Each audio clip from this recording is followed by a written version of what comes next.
एक आम आदमी गुस्सैल हाथी को देखकर उससे दूर भागता है, लेकिन हम जिसकी बात करने जा रहे हैं वो सामने से दौड़कर आते हुए हाथी को माथे के बीचों बीच गोली मारकर उसे मार देता था और उसके बाद उसके दांत उखाड़कर उसे इंटरनेशनल मार्केट में बेचने के लिए ले जाता था। जिंदगी के 2 दशकों तक उसने 2 राज्यों की पुलिस और पूरे एडमिनिस्ट्रेशन को अपनी उंगलियों पर नचाया। इस पूरे समय में इन राज्यों ने इस आदमी को पकड़ने के लिए 220 करोड़ रुपए खर्च कर दिए। इस आदमी के सिर पर 5 करोड़ का इनाम था, लेकिन इसके बावजूद विशेष रूप से लाल चंदन की तस्करी के लिए कुख्यात वीरप्पन ने अपनी जिंदगी में लगभग 2000 हाथियों को मौत के घाट उतार दिया। 184 लोगों को दूसरी दुनिया में भेज दिया, जिसमें आधे से ज्यादा पुलिस वाले, फॉरेस्ट ऑफिसर और कर्मचारी रहे। जहां एक आम आदमी पुलिस वालों से बचकर निकलना चाहता है, वहीं वो व्यक्ति पुलिस वालों को चुन चुन कर मारने की फितरत रखता था। एक बड़े अधिकारी को मारकर उसके सर से फुटबॉल खेलने का शौक बीच में पूरा किया। भले ही उसकी जिंदगी आज एक कहानी का किस्सा हो, लेकिन उसकी कहानी को भुलाया नहीं जा सकता। जब भी डाकुओं और चंदन की तस्करी की बात सामने आएगी, वीरप्पन का नाम जरूर लिया जाएगा। जो भी फॉरेस्ट गार्ड और ऑफिसर उसके रास्ते में आता, वीरप्पन उसे बेरहमी से मार देता था और ईश्वर में आस्था रखने वाला था। ये और बात है कि उसने अपने टैलेंट का इस्तेमाल सोसाइटी, जंगल और बेजुबान जानवरों के खिलाफ किया। वीरप्पन को जिन जंगलों ने सारी उम्र दुश्मन और पुलिस की गोलियों से बचाकर रखा, वो सारी जिंदगी उन्हें जंगलों को काट काट कर दुनिया में बेचता रहा और पैसा कमाता रहा। केवल 10 साल की उम्र में अपने चाचा की संगत में आने के बाद वीरप्पन की जिंदगी ने अपराध की राह पकड़ ली। तमिल कम्युनिटी को बिलोंग करने वाले वीरप्पन का पूरा नाम कुसे मुनुस्वामी वीरप्पन था, जिसका जन्म 18 जनवरी 1952 में हुआ। कर्नाटक के गोपीनाथम में रहने वाली एक तमिल फैमिली में वीरप्पन पैदा हुआ। इसके पिता चरवाहे का काम करते थे। वीरप्पन भी अक्सर इसी काम के सिलसिले में जंगलों में आ जाया करता था और बचपन से ही जंगलों की हर एक पगडंडी की जानकारी रखता था। उसे घने जंगलों के बीच रास्ते की इतनी अच्छी जानकारी थी कि वो एक पल में ही नजर आता और दूसरे पल जंगल में गायब हो जाता। वीरप्पन अपने गले से एक से बढ़कर एक जंगली जानवरों, पशु पक्षियों की आवाज निकाल लेता था। भले ही दूसरे कलाकार अपने इस हुनर का इस्तेमाल लोगों को एंटरटेन करने के लिए करते हों, लेकिन वीरप्पन ने अपने इस कला को अपनी रियल लाइफ में इस्तेमाल किया। अपने दुश्मनों को अपने जाल में फंसाने के लिए किया, उन्हें मौत के घाट उतारने के लिए किया। वीरप्पन के चाचा का नाम सालभाई गोंडर था। वो अपने समय का खतरनाक हंटर और चंदन की लकड़ियों का तस्कर था। कहीं न कहीं वीरप्पन के मन मस्तिष्क पर अपने चाचा के कर्मों का बहुत बुरा गहरा प्रभाव पड़ा। वो अपने चाचा का चेला तो बन गया, लेकिन इसके साथ ही जंगल में जाने की वजह से उसका कॉन्टैक्ट जंगल में एक्टिव रहे उस समय के दूसरे शिकारी ग्रुप से हो गया। वो बचपन से ही अपने आसपास अपराध होता हुआ देखता आया था। वो शिकारियों को जंगली जानवरों का शिकार करते हुए अपनी आंखों से देखता था। वो विशेष रूप से हाथियों का शिकार होते हुए देखता था। आगे चलकर उसे भी शिकार के क्रूर काम में मजा आने लगा। उसका भी मन हाथियों का शिकार करने का होने लगा। उसे ये पता लगा कि हाथियों का शिकार करके किस तरह से पैसे कमाए जाते हैं। बस फिर क्या था, उसने इस क्रूरता को भी अपनी जिंदगी का हिस्सा बना लिया। मलूर मम्माटियन उस समय का एक खतरनाक शिकारी था जो हाथियों के दांतों की तस्करी करता था। वीरप्पन इस शिकारी को काफी पसंद करता था। दोस्तों, वीरप्पन की ये कहानी आगे भी जारी रहेगी, लेकिन उससे पहले नए व्यूअर्स ने अभी तक अगर चैनल को सब्सक्राइब नहीं किया है तो जल्दी से वीडियो को लाइक कर दीजिए और सब्सक्रिप्शन का बटन दबाकर नोटिफिकेशन बेल को जरूर ऑन करें। बचपन में ही वीरप्पन को बंदूक लेकर शिकार करने के काम में मजा आने लगा।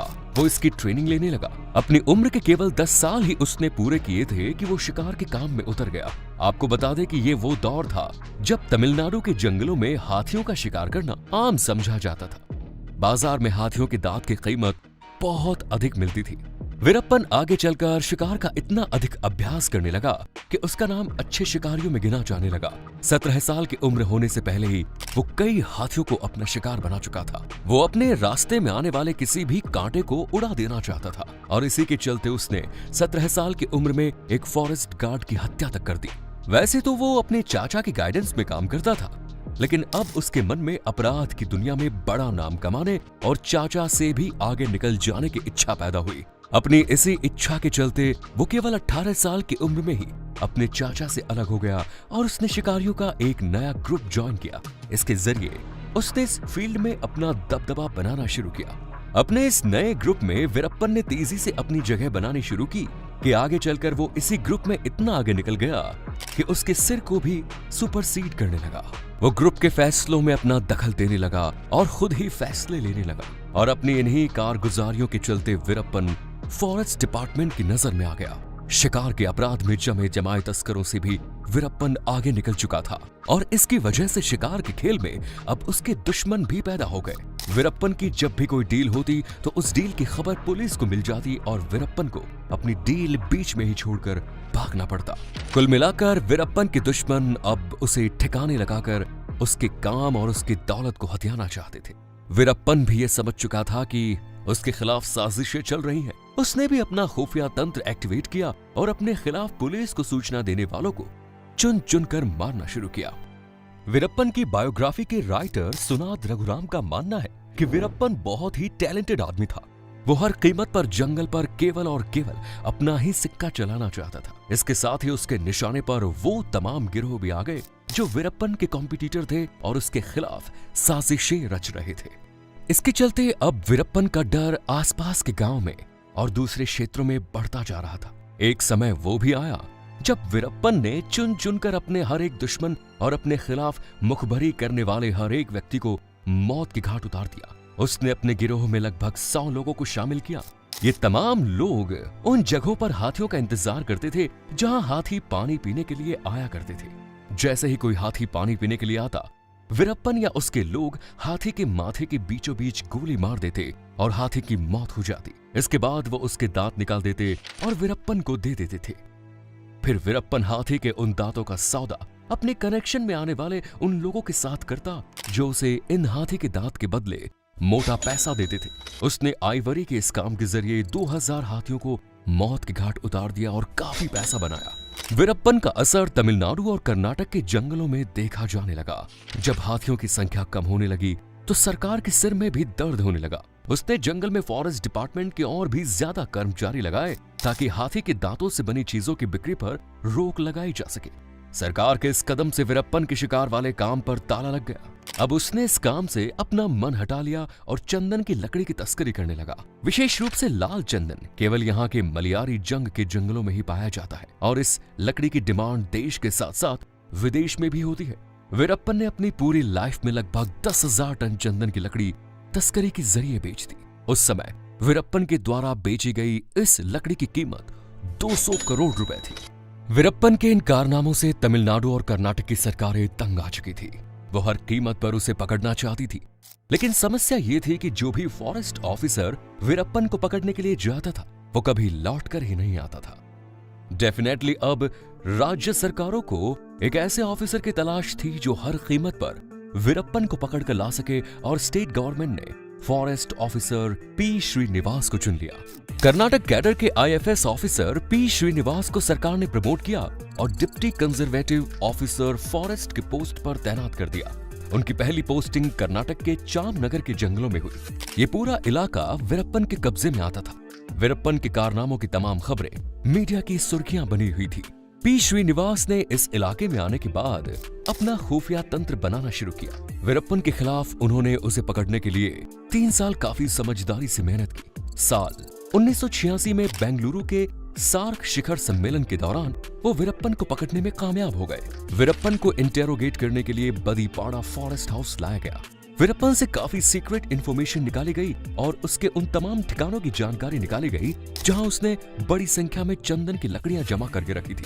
इन लकड़ियों को जब्त किया गया और पुलिस को यह भी पता लगा कि वीरप्पन तमिलनाडु और कर्नाटक के अलावा केरल के जंगलों में भी सक्रिय है। डीसीएफ पी श्रीनिवास वीरप्पन की इंफॉर्मेशन के बेसिस पर एक जगह छापा मारने गए, लेकिन इसी दौरान उन्हें खबर मिली कि वीरप्पन पुलिस के चंगुल से भाग निकला है। साल 1987 में वीरप्पन ने फॉरेस्ट ऑफिसर पी चिदम्बरम को मौत की घाट उतार दिया। इसके बाद वो काफी चर्चा में आया और वहां पी श्रीनिवास वीरप्पन को दोबारा पकड़ने की मुहिम में जुट गए। वीरप्पन का अपना गांव गोपीनाथम भी जांच एजेंसियों के निशाने पर था। श्रीनिवास भी इसी गांव पर फोकस करने में लगे थे। पुलिस हर उस व्यक्ति को उठाकर उससे पूछताछ करती थी जिस पर उसे वीरप्पन से मिले होने का शक होता था। इसके अलावा आसपास के गांव में भी पुलिस का यही व्यवहार था। वो किसी भी कीमत पर वीरप्पन की इंफॉर्मेशन निकालना चाहती थी। इसके लिए लोगों को कई दिनों तक जेल में रखने लगी। लोगों को जेल में रखकर पीटा जाता था, उन्हें टॉर्चर किया जाता था, इलेक्ट्रिक शॉक दिए जाते थे। इसके चलते कई लोगों की मृत्यु भी हो गई थी और यही वजह थी कि पुलिस में लोगों के अगेंस्ट सेंटिमेंट जागने लगे। लेकिन जब पी श्रीनिवास ने लोगों से मिलना शुरू किया तो उनका एटीट्यूड पुलिस के एटीट्यूड से बिल्कुल अलग था। वो लोगों से मिलते थे, उनकी समस्याओं को सुनते थे और उन समस्याओं का निदान निकालते थे। वो लोगों के साथ साथ उनका विश्वास जीतने में कामयाब रहे। उन्होंने गांव में रहने वाले लोगों के लिए 40 घर बनवाए, माता मरियम का मंदिर बनवाया, सड़कें बनवाई, लोगों को रोजगार दिलवाया और इन तमाम कामों में पी श्रीनिवास ने जहां एक तरफ सरकारी फंड का इस्तेमाल किया, वहीं अपनी सैलरी का पैसा भी उन्होंने लोगों की भलाई के लिए खर्च किया। पी श्रीनिवास ने वीरप्पन की बहन मारी को भी एक डिस्पेंसरी में नौकरी दिलवाई थी। इन तमाम कामों के साथ साथ पी श्रीनिवास ने वीरप्पन के खिलाफ गोपीनाथम गांव में ही अपना नेटवर्क भी तैयार किया। अपने इस खुफिया नेटवर्क के जरिए उनका वीरप्पन की फैमिली पर नजर रखने और उससे जुड़ी तमाम इंफॉर्मेशन को हासिल करने में मदद मिलने लगी। पी श्रीनिवास एक बार फिर वीरप्पन को पकड़ने के लिए योजना बनाने लगे। लेकिन वीरप्पन के लोगों ने एक दिन देखा कि गांव के कुछ लोग सरकारी गाड़ी में घूम रहे हैं। ये तमाम लोग पी श्रीनिवास के इन्फॉर्मर थे और इस बात की जानकारी वीरप्पन को लग गई। वीरप्पन ने उन सभी को मौत की घाट उतार दिया। इतना ही नहीं, उसने उन सभी के सिर काटकर बाकी लोगों के बीच घुमाया ताकि उन लोगों के मन में भी वीरप्पन का डर बैठ जाए। और ऐसा ही हुआ भी। पी श्रीनिवास के सारे किए कराए पर वीरप्पन के इस कांड ने पानी फेर दिया। अब उनको वीरप्पन की कोई भी इंफॉर्मेशन नहीं मिल रही थी। वीरप्पन का आतंक एक बार फिर कायम हो गया। साल 1990 में वीरप्पन ने मुथुलक्ष्मी नाम की महिला से शादी कर ली। साल 1990 में ही वीरप्पन चंदन की लकड़ी की एक बड़ी डील करने वाला था। लकड़ी की कीमत लगभग 1.5 करोड़ रुपए से अधिक थी। लेकिन वीरप्पन के इरादों पर उस समय पानी फिर गया जब डील वाली जगह को अचानक पुलिस ने घेरा। पुलिस को इस डील की इंफॉर्मेशन पहले ही मिल चुकी थी और वीरप्पन को अपनी जान बचाकर और सारा माल छोड़कर भागना पड़ा। पुलिस ने सारा माल बरामद कर लिया, लेकिन इसके बाद वीरप्पन पुलिस के खिलाफ और भी क्रूर हो गया। इसी बीच एक और घटना घटी। वीरप्पन की बहन मारी ने सुसाइड कर लिया। आपको बता दें कि पी श्रीनिवास और मारी के अफेयर की चर्चा काफी समय से चल रही थी। वीरप्पन ने अपने बहन की मौत के लिए पी श्रीनिवास को जिम्मेदार माना और अब वो पी श्रीनिवास को सबक सिखाने का मौका तलाश रहा था। इसी बीच पी श्रीनिवास का एसटीएफ में कार्यकाल पूरा हो गया और उनकी सिक्योरिटी को कम कर दिया गया। वीरप्पन के पास अब बदला लेने का अच्छा मौका था। उसने अपने भाई अर्जुन के जरिए पी श्रीनिवास के पास मैसेज भिजवाया कि वो सरेंडर करना चाहता है, लेकिन उसने इस बात की शर्त रखी कि पी श्रीनिवास को अकेले आना होगा। पी श्रीनिवास उससे मिलने अकेले ही चले गए और यही उन्होंने सबसे बड़ी भूल कर दी। परिणाम यह हुआ कि पी श्रीनिवास को वीरप्पन ने बड़ी ही बेरहमी से मार दिया और उनके सर को अपने पास रख लिया। वीरप्पन कई दिनों तक उनके सर को गेंद बनाकर अपने साथियों के साथ फुटबॉल खेलता था। इस घटना ने पूरे देश को हिला दिया। ऐसा नहीं था कि पुलिस इस मामले में हाथ पर हाथ भरकर बैठी थी, लेकिन समस्या ये थी कि जिस स्टेट की पुलिस वीरप्पन को खोजने में अपनी कार्रवाई को तेज करती, वो दूसरे स्टेट में चला जाता। साल 1992 में दोनों स्टेट की स्टेट गवर्नमेंट ने एक जॉइंट टास्क फोर्स का गठन किया जो वीरप्पन के खिलाफ था। इस टास्क फोर्स के चीफ वॉल्टर देवराम की कार्रवाई में वीरप्पन का राइट हैंड गुरुनाथन मारा गया। ऐसा ही शकील अहमद के इस कार्रवाई में अहम भूमिका भी थी। इसके बाद वीरप्पन ने रामपुरा पुलिस स्टेशन पर हमला करके पुलिस वालों को मौत की घाट उतार दिया और उनसे हथियार लूट लिए। वीरप्पन के खिलाफ अब एसटीएफ अपना अभियान तेज कर देती है। इससे परेशान होकर वीरप्पन हाथी दांत की तस्करी और उसके सौदे की एक डील की खबर फैलाता है। एसपी हरिकृष्ण और एसआई शकील अहमद अपनी टीम के साथ उसे पकड़ने के लिए डील वाली जगह पर जाते हैं। ये उसकी एक चाल थी जिसमें पुलिस की टीम फंस गई। वीरप्पन ने पुलिस की टीम पर घात लगाकर हमला किया और एसआई शकील अहमद और एसपी हरिकृष्ण समेत 5 पुलिस वालों को मौत की घाट उतार दिया। पुलिस जितना सोच रही थी, वीरप्पन उससे भी ज्यादा शातिर, खूंखार और खतरनाक था। साल 1993 में उसने उस समय के आईपीएस ऑफिसर गोपाल कृष्णन को ललकारते हुए इस बात के पोस्टर लगाए कि मुझे पकड़ के दिखाओ। गोपाल कृष्णन वीरप्पन की इस कार्रवाई से गुस्से में आ जाते हैं और उसे पकड़ने के लिए एक बस में 22 पुलिस वालों के साथ निकल पड़ते हैं। वो एक दूसरी गाड़ी में चल रहे थे और जैसे ही पुलिस की गाड़ी पालर ब्रिज के ऊपर आई, वीरप्पन की बिछी हुई लैंड माइंस की चपेट में आ गए। अचानक बस को उड़ा दिया गया। बस में सवार सभी 22 लोगों की मौत हो गई और गोपाल कृष्णन बुरी तरह से घायल हो गए। उन्हें फाइनली ठीक होने में अपनी जो सर्जरी करानी पड़ी वो दूसरी गाड़ी में थे, इसीलिए बच गए। आगे चलकर पुलिस के साथ बीएसएफ को भी ज्वाइन कर दिया गया। बीएसएफ ने अपनी कार्रवाई में साल 1993 में वीरप्पन के 19 साथियों को गिरफ्तार किया और अगली कार्रवाई में वीरप्पन के 18 साथियों को मौत के घाट उतार दिया। लेकिन वीरप्पन की गैंग और पुलिस की टीम के साथ लड़ाई झगड़े का यह सिलसिला लगातार कई सालों तक चला। लेकिन वीरप्पन का दबदबा और उसकी हरकतें दिनों दिन बढ़ती जा रही थी। 13 जुलाई 1997 को वीरप्पन ने 10 फॉरेस्ट ऑफिसर्स को किडनैप किया और सरकार से ऑफिशियली माफी मांगने की डिमांड की। हालांकि 7 हफ्तों के बाद इन सभी को छोड़ दिया गया। साल 1997 के अक्टूबर महीने में wild life film maker, crew marker और सेनानी वीरप्पन के इलाके में अपनी फिल्म शूटिंग करने के लिए गए। लेकिन वीरप्पन के लोगों ने उन्हें पुलिस का इन्फॉर्मर समझा और किडनैप कर लिया। 10 दिनों तक अपने कैद में रखा और जब उन्हें भरोसा हुआ कि ये तो फिल्म मेकर है तो उन्हें छोड़ दिया। साल 2000 में वीरप्पन ने कन्नड़ फिल्मों का अभिनेता राजकुमार को उनके घर से ही उठा लिया और उनके बदले में सरकार से फिरौती मांगी। तमिल मैगजीन नखेर के एडिटर आर गोपाल ने इस पूरे कांड में वीरप्पन और सरकार के बीच मीडिएटर की भूमिका निभाई। फाइनली सरकार को वीरप्पन की मांगों को मानना पड़ा, तब जाकर फिल्म अभिनेता राजकुमार की जान बची। वीरप्पन ने राजकुमार को लगभग 108 दिनों तक अपनी कैद में रखा और सरकार से 1000 करोड़ रुपयों की मांग की। इसके अलावा कुछ और भी डिमांड थी जिनके बारे में सरकार की तरफ से पब्लिक डोमेन में कोई इन्फॉर्मेशन शेयर नहीं की गई। इस घटना के लगभग 2 साल बाद यानी कि 25 अगस्त साल 2002 में वीरप्पन ने एक और दुस्साहस किया। उसने कर्नाटक के कृषि मंत्री नागप्पा को उनके ही गांव कामगेरे से किडनैप किया। वो साल 1996 से 1999 तक कर्नाटका गवर्नमेंट में एग्रीकल्चर और मार्केटिंग मिनिस्टर रहे। फिल्म स्टार राजकुमार के किडनैपिंग मामले की वजह से सरकार की पहले ही किरकिरी हो चुकी थी, इसलिए सरकार इस मामले में वीरप्पन की मांगों के आगे झुकने के बजाय पुलिस या कार्रवाई का डिसीजन ले चुकी थी। लेकिन सरकार का ये डिसीजन उसके ऊपर ही उल्टा पड़ गया, क्योंकि फाइनली जब वीरप्पन को लगा कि सरकार उसकी मांगे नहीं मानेगी, तब वीरप्पन ने मंत्री महोदय की हत्या कर दी और उनकी डेड बॉडी को जंगल में फेंक दिया। वीरप्पन ने इस तरीके से सीधे सीधे जॉइंट टास्क फोर्स का मजाक उड़ाया, सरकार को चैलेंज किया। अब सरकार के ऊपर किसी भी कीमत पर वीरप्पन को जिंदा या मुर्दा पकड़ने का दबाव बन गया। साल 2003-04 के दौरान तमिलनाडु की मुख्यमंत्री के पद पर जयललिता को चुना गया। उन्होंने वीरप्पन को न्यूट्रलाइज करने के काम को अपनी प्रायोरिटी रखी। जयललिता ने आईपीएस विजय कुमार को एसटीएफ का चीफ बनाया और उन्हें किसी भी कीमत पर वीरप्पन का चैप्टर क्लोज करने की जिम्मेदारी दी। सरकार ने वीरप्पन के ऊपर 5 करोड़ का इनाम भी रखा। IPS N K. सेंथामराई कैनन को एसटीएफ के सेकंड हेड कमांड की जिम्मेदारी दी गई। लगभग 10 महीने तक आईपीएस विजय कुमार ने वीरप्पन के बारे में इंफॉर्मेशन जुटाई, उससे जुड़े हर एक वीडियो को देखा और काफी डिटेल इन्वेस्टिगेशन करने के बाद वीरप्पन के एक वीडियो पर उनकी नजर पड़ी, जिसमें वो किताब पढ़ने की कोशिश कर रहा था, लेकिन वो पढ़ नहीं पा रहा था। जब इस बात की जानकारी लगाई तो पता लगा कि वीरप्पन की उस आंख में मोतियाबिंद है, जिसका वो इलाज कराना चाहता है। इसके अलावा एसटीएफ ये समझ चुकी थी कि वीरप्पन को जंगल में मारना संभव नहीं। एसटीएफ किसी भी तरीके से वीरप्पन को उसकी लोकेशन से बाहर लाना चाहती थी। वीरप्पन के 2 साथियों को पुलिस ने बड़ी कोशिशों के बाद अपना इन्फॉर्मर बना ही लिया।